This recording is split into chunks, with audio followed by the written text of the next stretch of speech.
Hello everyone, thanks for coming back to the channel. The title for today's video is What is wrong with LinkedIn groups and how to fix them. Keep watching and I'll give you my thoughts after the break.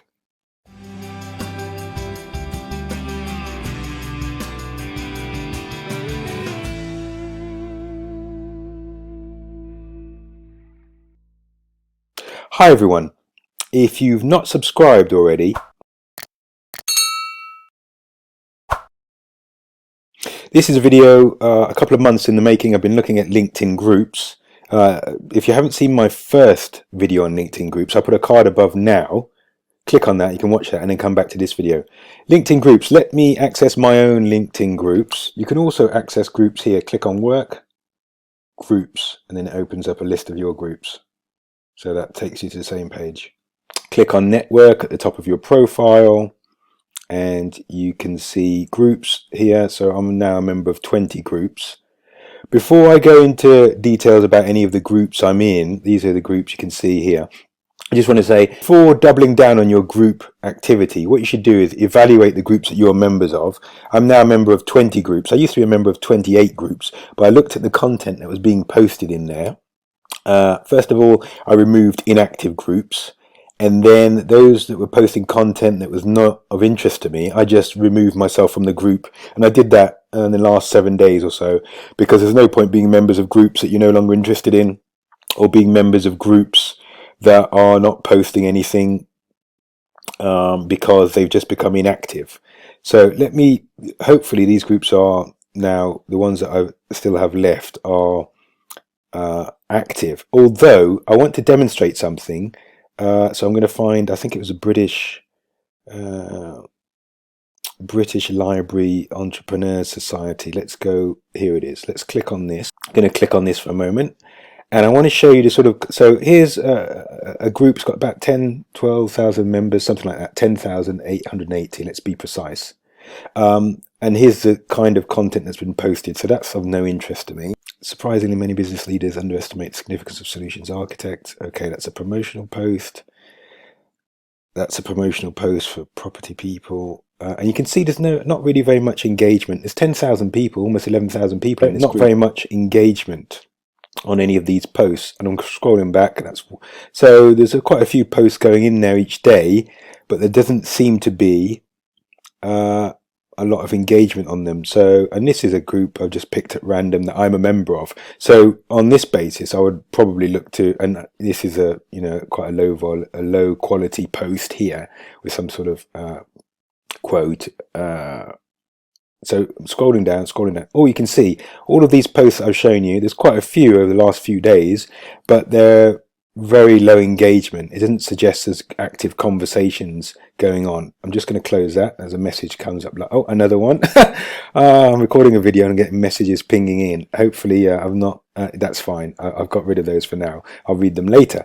Okay, so you can see if you're looking at your groups and you've got groups like this that have lots of content but it's not really any engagement or anything, that's probably a group you should, that's probably a group you should leave, because it's not really contributing a lot to your working life, your objectives or anything. So rationalize your list of groups and come out of groups like that. That's the first step. Now let's get back onto the main focus for this video, which is how to improve these groups, LinkedIn groups. So I'm going to go to, let me go to a group that let's scroll back up to another group. I'm going to go to this group. This is a group that I've created recently. There's going to be a separate video about Africa Means Business and what that represents. But this is just a group. I'm just going to use it, leave my cursor here while I talk about some of the key aspects of a successful group. So the first of all, you must have a clear vision for your group. If you're a group owner, you must have a clear vision for your group, and this must be articulated in the group information and also made clear on the posts in the group. That's something that, and if you're not the group owner and you're evaluating groups that you're in, go and read the group information and see if it's something still that resonates with you. If not, just leave the group. You don't need to be in hundreds and hundreds of groups for no apparent reason. Just be in groups that are focused and meet your needs from a content perspective and networking perspective. You've got to be quite critical, slightly ruthless. You're not in, if a group's not giving you anything and you're not contributing to it, just leave the group. So that's the first point. Clear vision for the group. Number two, there must be a clear understanding of the desired outcomes for the group. So if you're in a group and you think, well, what's the point of this? Is it just a talking shop? Are people just exchanging views or just putting their promotional pieces? That's not really enough for me personally. So the outcomes must be articulated so that new group members know, oh, actually, this is what this group is for. It's about this. Yes, that's something I want to get on board with too. Brilliant, I'll do that. So that's point two. Point three, all your groups, the groups that you're either running or, and I'm going to come on to sort of group admin and leadership in a moment, but the groups that you're running or members of should be beacons of positivity. There's lots of negativity, unfortunately, on the internet, and we all know, where that is and the people responsible. We don't want a LinkedIn group to be that. And in a LinkedIn group, it's less likely to be sort of personal insults, more likely to be just naysayers talking against visions or objectives or strategies of other people without offering solutions. So we need to make sure our group, and we need to, whoever's managing the group, polices it so that it's a beacon of positivity. Okay, let's come on to the group leadership itself. The person who leads the group needs to be a content curator and also a content creator. So when I say content curator, they're going to pick relevant pieces of content. I'm just going to scroll up so you're not just listening to my voice. Relevant piece of content for the respective group that they're in. They don't have to post everything 100% themselves, because that would be quite a lot of it will be a lot of responsibility and quite a heavy burden work-wise. But it needs to be a cohesive body of content coming either from the group creator or from other people who understand what the group's about. So I think that's also very important. The person needs to be a content curator and creator. That was point 4. Point 5, there needs to be a regular flow of content. So the person who's the group manager, the group admin, needs to ensure that there's a regular flow of content. So you can do that two ways. One, you can put as a admin of the group or post a manager of the group, you can post yourself 2 or 3 times, at least 2 or 3 times a week. And then you can encourage people through the conversations you're having with new group members and existing group members to post relevant content for the group, so that it doesn't have to be all from one person. It can be from a number of people, and I've just demonstrated that with this group here. In that way, the group is alive. I've looked at some of the groups that I left, and in the earlier part of this video I talked about groups that I'd left. Some of the groups I'd left, there was 2 posts recently, and then scrolling down, there wasn't a post for a year. So that was a group that I left. I won't name it, but that was a group I left immediately, because obviously they're not posting, they're not adding any value, and there's no engagement. So that was a reason to leave those sort of groups.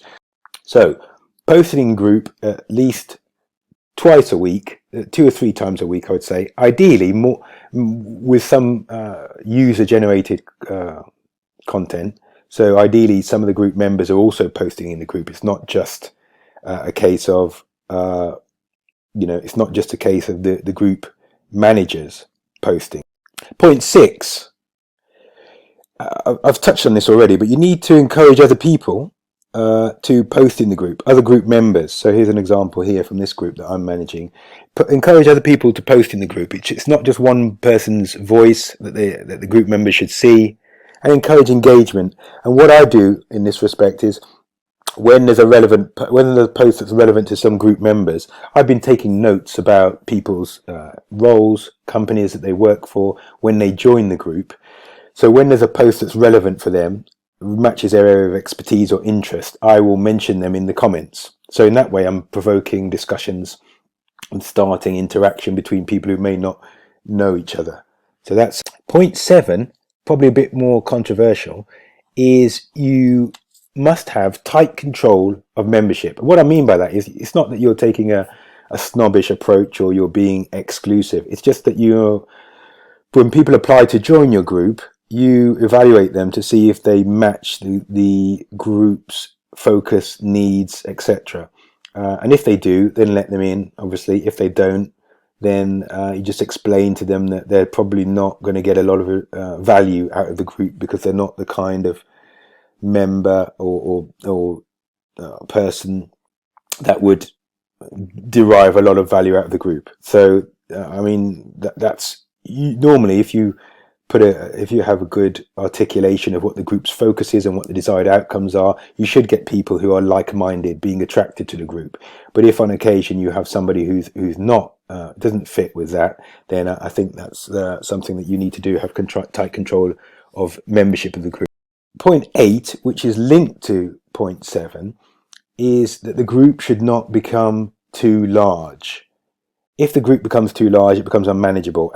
As a manager and leader of a group, I know that if the group becomes too large and has, say, let's say 10,000, 20,000 members, it's very difficult to police all the posts, to assess all the members, and to keep the group conversations going, because there's just too many people, potentially too many people posting. You need to keep the quality levels up and the quantity levels appropriate. It's not about having more and more people in the group. It's having a high caliber group and keeping that going, and then making sure people are getting value out of what's posted in the group and the conversations that are started as a result of those people that are posting in the group.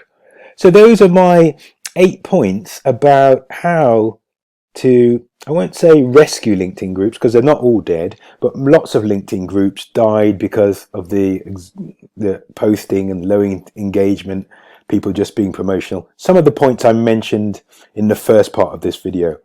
So I hope this has been useful to you.